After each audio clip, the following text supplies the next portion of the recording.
this is all meant to be in good fun, of course. And there's no judgment one way or another. Of course, this idea of being a math nerd is relative anyway. So this is just a little scale that I made up, okay?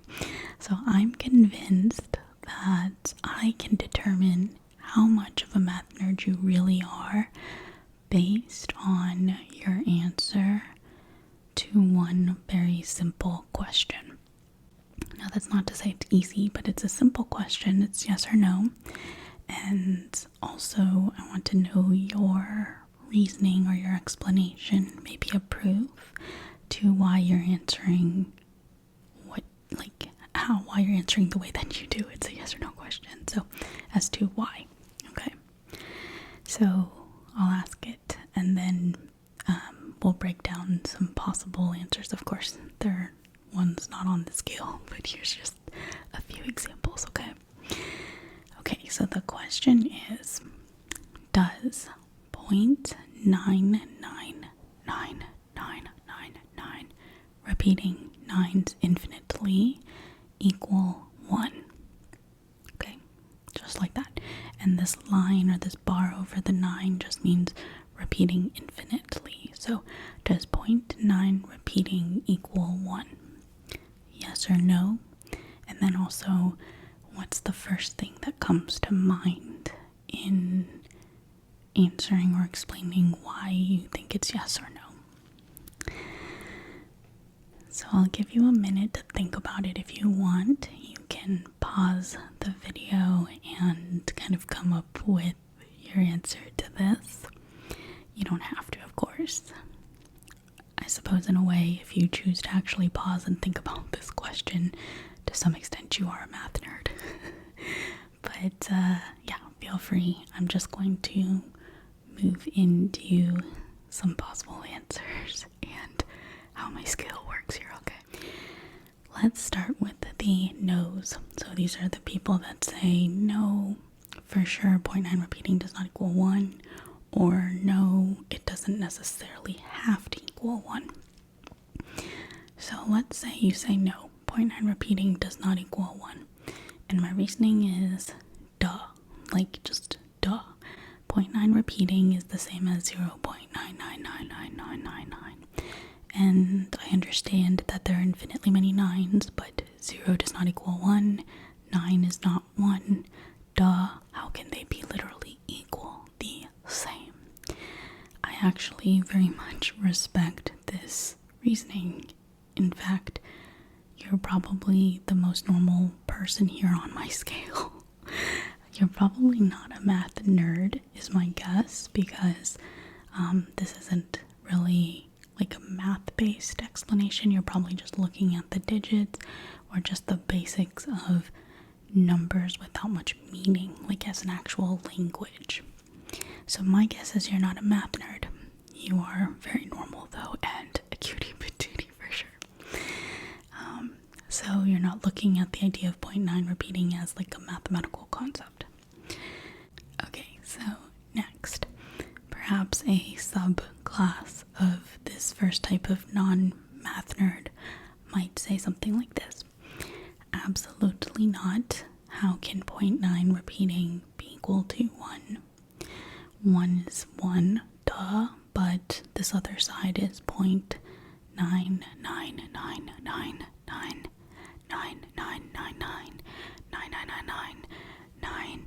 and 9 and 9 and 9 and 9 and 9. And so even if some friend says, oh yeah, it's equal to 1, they're like, no, but it goes and continues with 9 and 9 and 9 and another 9 and another 9, 9, 9, 9 and another 9, 9, 9, 9, 9, 9, 9, duh, 9, 9, 9, duh, not equal. And they just keep saying 9s forever.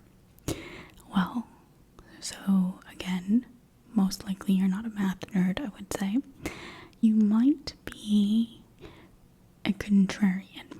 You might be a little bit of an angsty person, a little bit of a contrarian. In which case, to be honest, in both of those cases, you probably don't really care about your level of math nerdiness, right? Like, whatever. Although now that I said that, you might actually care and might actually look into this some more. So if you truly are the contrarian, you might now want to look into it further. Can you tell? I know some contrarians in my life. So, and that's perfectly okay. But that's still just repeating nines and saying them over and over. Not much of an explanation, but I do understand and I can respect it. Okay, so these are our probably not math nerd cases. We're still going down the nose, but we're going to go on the other extreme here. So if you say no, not necessarily, 0.9999 repeating might not necessarily equal 1. And your reason is that we need to look at this notation. We need to consider what number system we're even looking at. And you referenced something about this notation with infinite decimals, okay? And something to do with depending on how you define this notation and what number system. Now, my friend, you are probably the nerdiest person I know, and that says a lot. If you're the kind of person that would think this in the first place, you've probably studied different number systems or about them.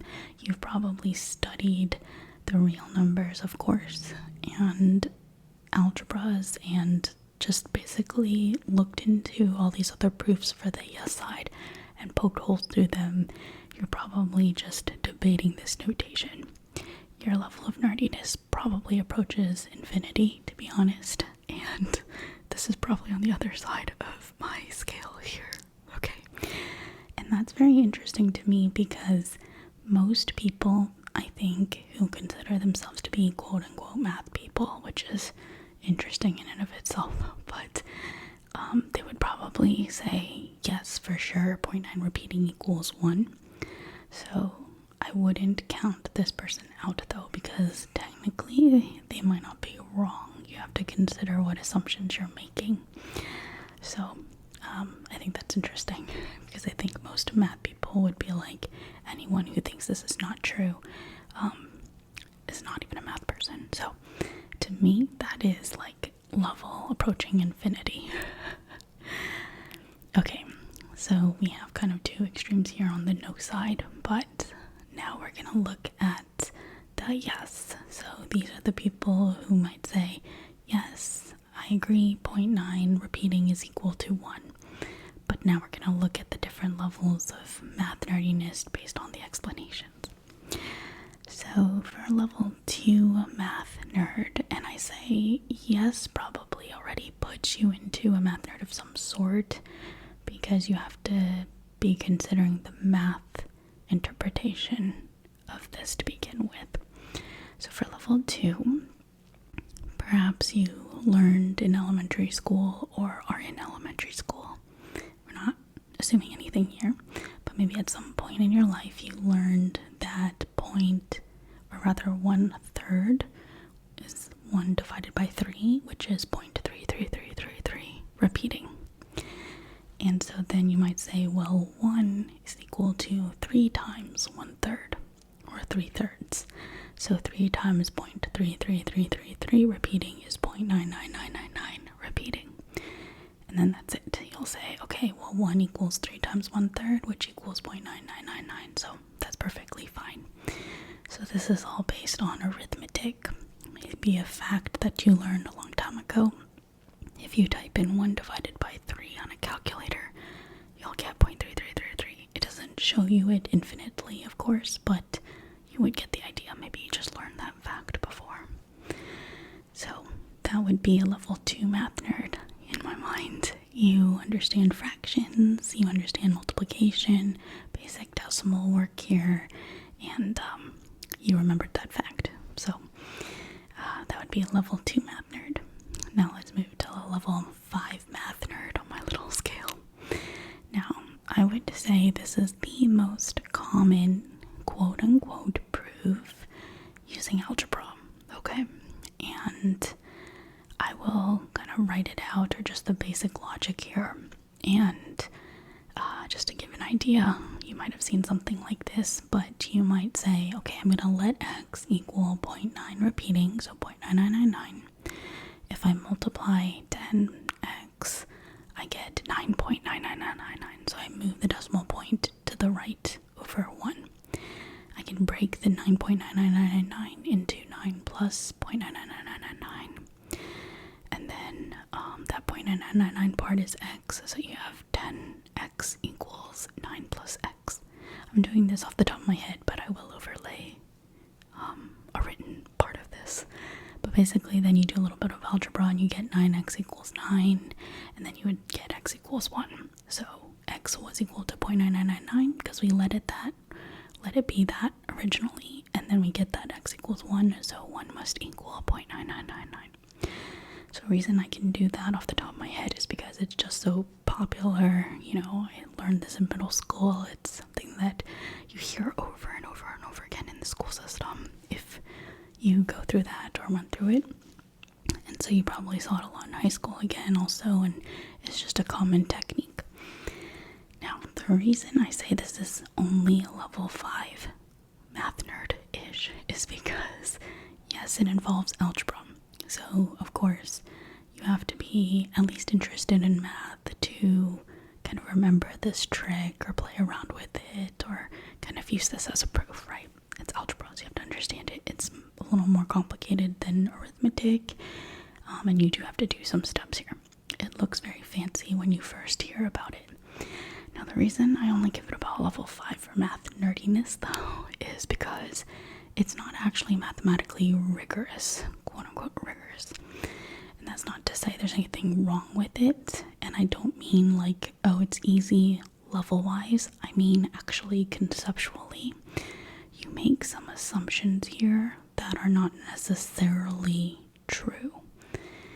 So that's where it gets a little more abstract. You know, you're studying algebra here, but when math builds on itself, you get more and more abstract. As you move more into pure math and abstract math, you generalize these ideas. So just even the idea of doing multiplication, like 10x being 9.99999 repeating, intuitively beautiful, simple. This proof is beautiful, perfect. But you can't necessarily always assume that the algebra or the basic operations here apply for infinite decimals or certain systems of numbers. So, you know, it doesn't necessarily work for infinitely many digits or decimals, right? So, mathematically speaking, there are certain algebras. I know it's kind of weird to say like different types of algebras, but there are different types of algebras that might not work for this type of proof. And so I would say most likely if you are actually interested or have gone into higher math, this should no longer be that exciting to you. I mean, it's still exciting, it's very cool, and it's cool to share with like younger people, I think, or people who are in algebra, or like if you're like, you know, teaching in high school or something like that. But it should no longer be that exciting mathematically to you personally if you are truly a math nerd. That's why I say it's level 5. But this is still one of my favorite explanations too. It's just once you kind of understand that it's not necessarily mathematically, you know, correct, it's more intuitive, it might not be as satisfying. But also, though, it does work like intuitively, and you might have also seen a trick similar to this when you are writing repeating decimals, like infinitely repeating decimals into fractions. You might have learned this trick to multiply by 10, 100, 1,000 or some exponent of 10, and then just doing some algebra to rewrite that infinite repeating decimal as a fraction. You might have seen that trick. It's very similar to this. So again, those are just tricks, really. They're intuitive, but they're not mathematically rigorous. Okay, so that's level 5. I would say maybe level 21. Okay, these are just some ideas on my scale here, but for level 21, now you might work in some pre-calculus or calculus, or depending. People break down calculus into calc 1 or 2, maybe 3, whatever, just depending on your own system. But somewhere along in calculus, you talk about infinite series. And so if you say, yes, 0.9 repeating equals 1, and that's because I know that 0.99999 is equal to 0.9 plus 0.09 plus 0.009 plus 0.0009 plus ... It's an infinite series, and more specifically, it's a geometric series. The ratio between each of those terms is 0.1, so 0.09 divided by 0.9 is 0.1, 0.009 divided by 0.09 is, wait, not the other way around, no, that's right, 0.009 divided by 0.09 is 0.1. The ratio between two consecutive terms are 0.1, and so since 0.1 is less than 1, this infinite series converges, and so the sum for an infinite convergent geometric series is a over 1 minus r, where a is the first term. So you literally just use that formula, 0.9 divided by 1 minus 0.9, or 0.1, which is 0.9 divided by 0.9. Again, I'll just write out some of the key logic here. I'm just talking to nothing and waving at a wall right now. But I will put it up for you just to get the rough idea. So then 0.9 divided by 0.9 is 1. And so this infinite series converges to 1, and the sum is 1. So at least now we're talking about limits, we're talking about convergence. Maybe you'll look at this as a series, or you might mention like a Cauchy sequence or something like that. That's why I would say this is level 21. Mathematically, of course, it's a little more rigorous. We're talking about a little bit of calculus here, but it's not just because calc is more complex than algebra, I guess. I mean, this is really just plug and chug of a formula as well. But conceptually, we are now at least mentioning this idea of an infinite series or infinite decimals. Okay, so for a level, I'd say like 200 nerd, if you reference something to do with how the real numbers are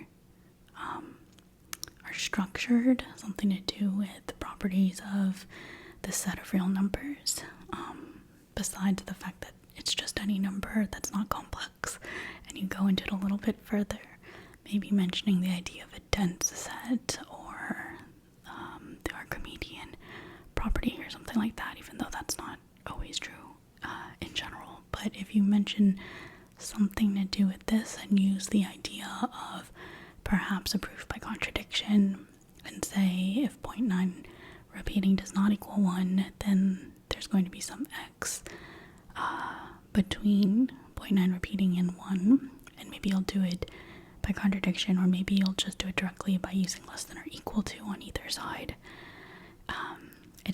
There's different ways to do this, but you might reference, for instance, the notation of 0.9 in parentheses indexing to a constant, or a finite number of n, and you just say 0.9 in parentheses, n is the number of 9s you have, and then you might notice the pattern that 1 over 10 to the n is then the remaining 0.01 or 0.0001 or 0.00001 that you need to get to 1. So, for instance, 0.99 plus 0.01 is equal to 1, or 0.999 is 0.0001, or like plus 0.0001 is equal to 1. So if this is true for all n, you might have to do a little bit of algebra work here, but you either get to an actual contradiction that there exists this x, or you might get that it's like squeezed between two numbers, so that x has to end up being greater than or equal to 1 and less than or equal to 1, and therefore it has to equal 1. So you might have this idea, it's not exactly the squeeze theorem per se, but it's the idea of, being bounded on either side, or you get to an actual contradiction that there exists some number between just however you explain this part, as long as you represent or say something about how the real numbers are structured, you automatically go straight to level 200 nerd. You've probably gotten through, some real analysis here. This is more where I think math begins. Besides like doing math, now you're thinking of it more abstractly.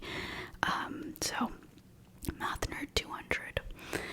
Now, if you then actually want to build all of the structure, you mentioned Dedekind cuts. Now you're just like, I refuse to even look at this question until I build the real numbers bottom up. We go into all these definitions, all these theorems, set theory, topology, everything. Then you are level 4200 nerd for sure. Okay, so this is just general concepts here, but let me know what type of nerd you are, what level nerd, if at all. Maybe you're not a math nerd at all. It's all totally okay. But I thought this was just a fun way to put this idea that math can build on itself, but it also gets way more abstract. And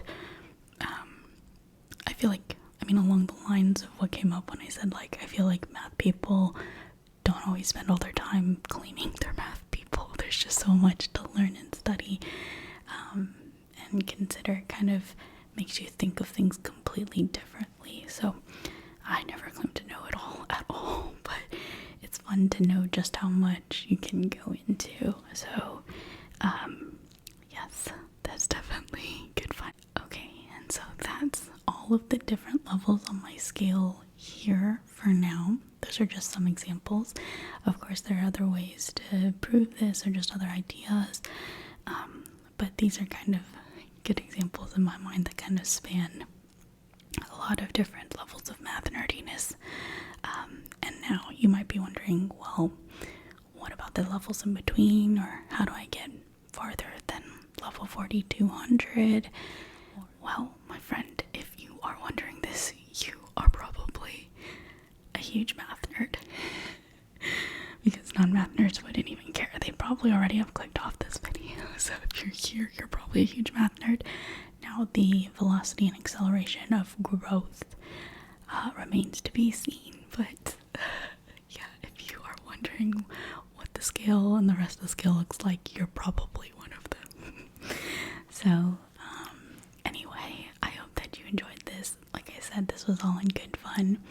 I also want to mention, of course, that it's not better to be one or the other, and it's totally okay to have seasons where you feel more like a math nerd, and other seasons where you don't really, you don't really feel like one, or it's just relative to who you're around and how you are and what you believe in yourself. And I guess none of it really matters anyway, but I'm curious. So if you want to share with me what your relationship with math is, or how you fall on my scale, or if you had any other thoughts about 0.9 repeating equaling 1, do let me know. But if you are asleep right now for some reason, this just bored you to death, I'm wishing you sweet mathy dreams.